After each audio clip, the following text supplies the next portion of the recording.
Welcome, friends of the Greasy Shop Rag. Today we're going to take a look at a Husqvarna 450 chainsaw. The customer complaint is that he was running it and it just quit. So we're going to look this over and see if we can figure out why his chainsaw would just quit while in the cut. First thing I want to do is look in the fuel tank and see what he was burning for fuel. Now I'm taking a pretty long, hard look in here. And I don't remember what I was looking at. I'm usually trying to see if there's a puddle of water on the bottom of the fuel floating around as I roll the tank back and forth. If there was water in it, you would see a puddle moving. And something must have caught my eye, but I don't think I actually saw any water in there. I also like to pressure test the fuel line and the carburetor and see if it's holding pressure. If it is, then I know that there's no holes in the fuel line and there's no leaks in the carburetor. The needle in the carburetor is sealing. I can also pressurize up to 10 pounds on this fuel system and then start hitting the primer bulb. And every time I hit the bulb, it should drop about a pound of pressure. That pressure is raising the diaphragm, or I should say pushing the diaphragm and opening the needle for a second, losing that pound of pressure. Then I switch to vacuum and I start pumping the purge bulb. And we're putting a vacuum in the metering chamber. I'm checking to see if that main nozzle check valve is sealing. And this saw passed all those tests. Now that doesn't mean there's not a problem in the carburetor. I mean, we could have maybe some schmutz in the micro screen or something like that. But on the surface, it would appear that we should probably just keep looking and see if there's anything else to find. So I always like to look into the cylinder and see if we've got any scoring going on in there. If a saw gets hot and it is scored, and the piston ring gets bound in the groove of the piston, you would lose compression and the saw could certainly die, and that would explain it dying on him in the cut. It wouldn't be the first time that a scored cylinder stopped a saw like that. But the cylinder looks clean and shiny. So we're going to look and see if we got any spark.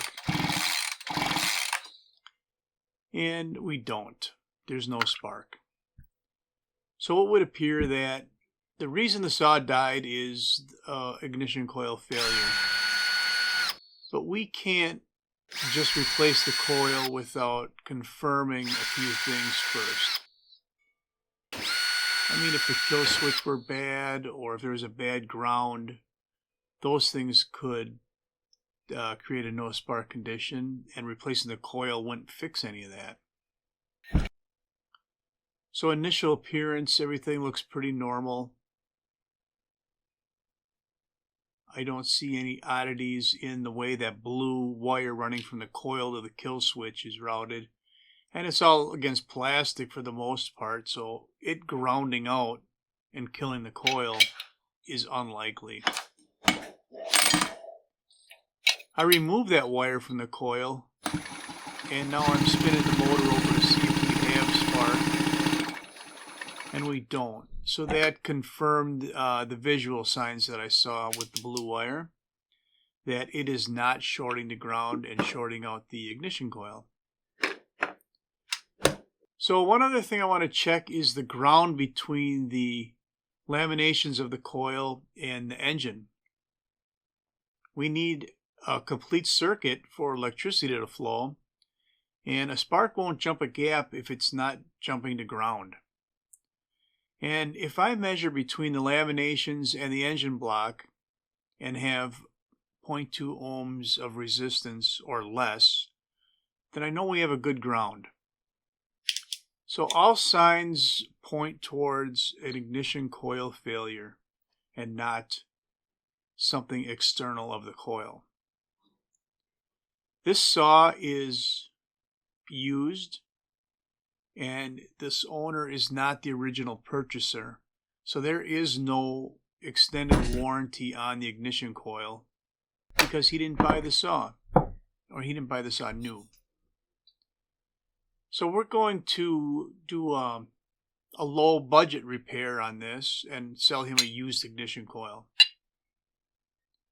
First, I want to make sure that the coil I'm selling him is actually a functioning coil. And I'm doing the same test I did on the other saw, on his saw, checking for spark, and I do have spark.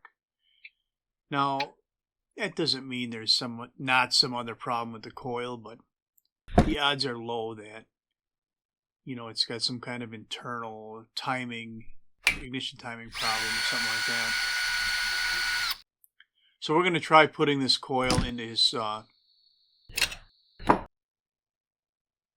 So I'm going to jump in here for a second. I just wanted to point something out here on these videos.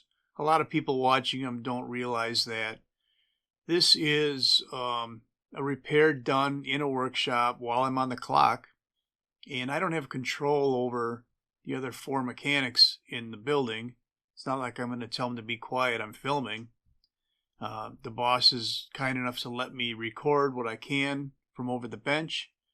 That's why you never really see the camera move, and I just zoom in and out while I'm editing. So I have to fight background noise, and I try and filter it out.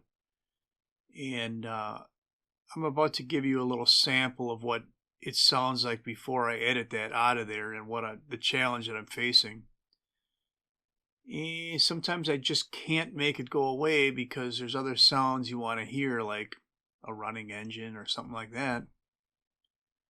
And I just wanted to point out that's why the videos appear that way they do.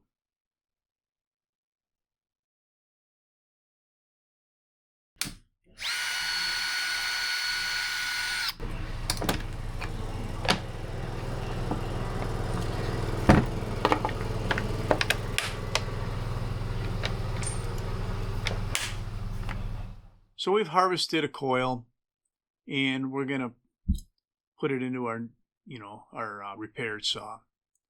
Same thing here, cracked the 2 screws loose.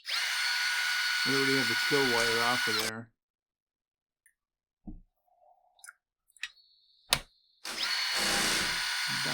Knuckle draggers are so noisy. Alright, looking at these 2 coils, the one that I'm harvesting out of the donor saw is actually a superseded, more current version for this saw. There's a lot of different 450 models that came out, and there's a few different ignition coils. You really need to make sure that you get the right coil in your saw.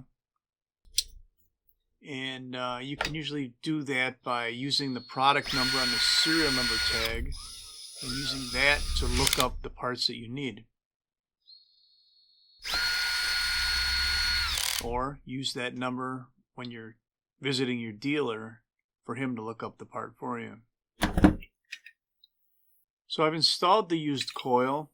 I have a 0.3 millimeter gap gauge between the magnets of the flywheel and the ignition coil, and I'm just double checking that gap right now. It looks good, so we're going to put this air conductor back in place, and then the starter.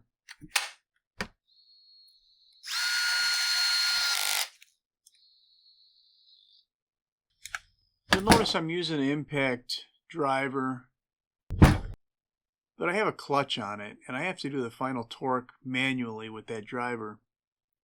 So the chance of me stripping out a plastic hole are pretty low. Our new coil has spark, so we're going to see if this thing will run.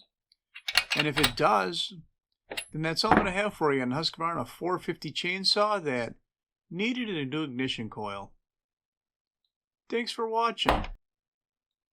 Later.